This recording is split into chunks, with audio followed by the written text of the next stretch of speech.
물론 규모가 많이 다르지만 그래도 의뢰인들이 느끼셨을 때 업무 처리하는 건 크게 다르지 않을 수도 있을 것 같아요. 내부적인 구성원의 뭐 수라든지 이런 게 차이가 있지만은 그런 이 변호사들의 지위나 또 역할 이 부분에 대해서 제가 우영우 드라마를 보면서 좀 인상적이었던 게 그 1화였는데 그 이제 피고인인 할머니께서 이제 시니어분이 와가지고 우리 담당 변호사 우영우입니다. 우영우 변호사입니다. 이렇게 소개를 하니까 이분이 변호사입니까? 이분이 제 사건을 진행합니까? 근데 우영우 변호사가 자폐 스펙트럼이 있어서만 그런 것이 아니라 그럼 시니어 변호사님은 관여를 안 하시는 겁니까? 이것을 이제 얘기하는 거죠. 왜냐면 연차가 어리고 어린 여자 변호사잖아요. 그러니까 뭐 그런 어떤 아까 자폐 스펙트럼이 아니어도 의뢰인들 입장에서는 저희 사무실에서 모든 사람들이 하는 말 대표님은 직접 안 하십니까? 제가 상담부터 그 재판 진행까지 관여를 하는 걸 의뢰인들은 느끼시지만 처음에 저를 아직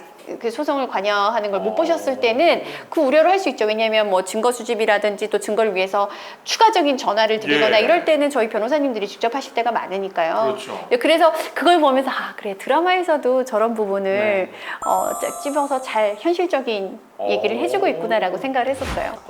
저희 사무실을 이제 비교해서 보자면은 우리 한바다 같은 경우는 대표 변호사가 있고 시니어가 있고 어쏘 이제 신입 변호사들이 있잖아요. 그리고 송무직원이 있는데 저희 사무실의 특징은 대표 변호사가 시니어 변호사인 거죠. 대표님 이꼴 정명석. 딱 그렇게 되는 정리가 돼요. 기영님. 이제 저희 같은 경우는 이제 다른 법인에서도 대표 변호사가 그렇게 사건을 직접 리드하고 팀을 이끌듯이 하지는 않죠. 사실 대표 변호사는 운영을 하는 관점일 때가 더 많은 것 같아요. 그래요? 네. 근데 이제 저는 계속 저희 콘텐츠를 보셨던 분들은 아시겠지만은 이게 사건 관여에 대해서 좀 벗어나지를 못하잖아요. 저희도 늘 우리 변호사님들한테 미안할 수 있겠지만 의뢰인한테는 당당한 이제 그런 포인트일 텐데 그러다 보니까 저는 대표 변호사지만 시니어 변호사죠. 그죠? 근데 늘 이제 방향성을 잡는 거는 얼마나 법적 지식을 알고 있느냐의 문제가 아니라 얼마나 그 관련 사건을 경험해봤느냐의 문제인 것 같아요. 그러니까 지식이 많은 것과 그것을 어떻게 진행할지는 좀 다른 차원의 문제인 것 같거든요. 맞죠. 맞죠. 맞는데 그런 경험치라는 게 그런 유사 뭐 예를 들어 뭐 강간에 대한 사건 얼마나 해봤느냐 이런 사건에 대한 그러니까 전문적인 어떤 영역에 대한 반복적인 경험을 통해서 경험치를 얘기한다면 그것도 일리가 있겠지만 제가 이제 말씀드리고 싶었던 거는 예를 들어 우영우 변호사에서 볼 수 있었던 것 중에 하나인데 증인신문을 하려고 하는데 정명석 변호사는 원래는 본인이 증인신문을 하려고 했어요. 1화의 경우는 제가 1화를 많이 언급하네요. 이제. 근데 거기서 피해자는 우영우 변호사에 대한 엄청난 반감을 갖고 있어요. 그러니까 그 증인신문은 본인이 하겠다고 했었어요. 그러다가 갑자기 재판이 시작되고 진행하려는데 갑자기 생각이 바뀐 거죠. 차라리 네가 나가서 욕을 먹어.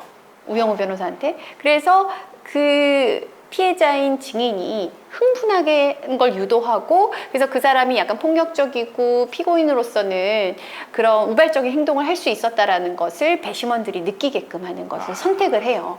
물론 재판 진행 전에 생각했던 판단도 옳을 수 있지만 돌아가는 걸 보면서 현장에서 아까 현장에 대한 얘기를 또 들을 수 있었는데 그런 거를 잘 판단해서 하는 거는 아무래도 저연차 변호사님들이 바로바로 판단하기는 그건 어려운 거죠.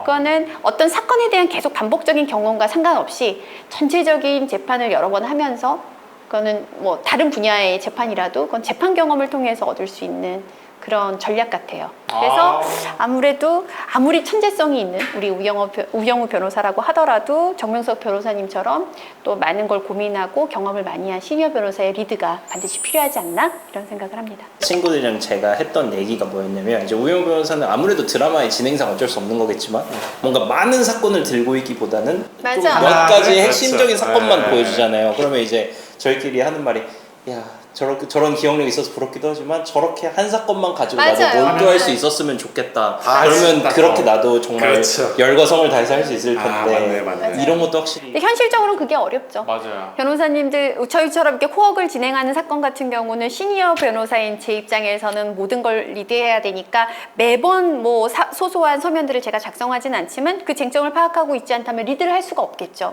보고만 받는다고 하더라도 그건 보통 일이 아니니까요. 그런데 이제 그걸 같이 준비해서 이제 뭐 증인신문기일이라든지 그런 퍼포먼스가 필요한 재판을 진행해야 될 때는 엄청난 부담을 느끼고요.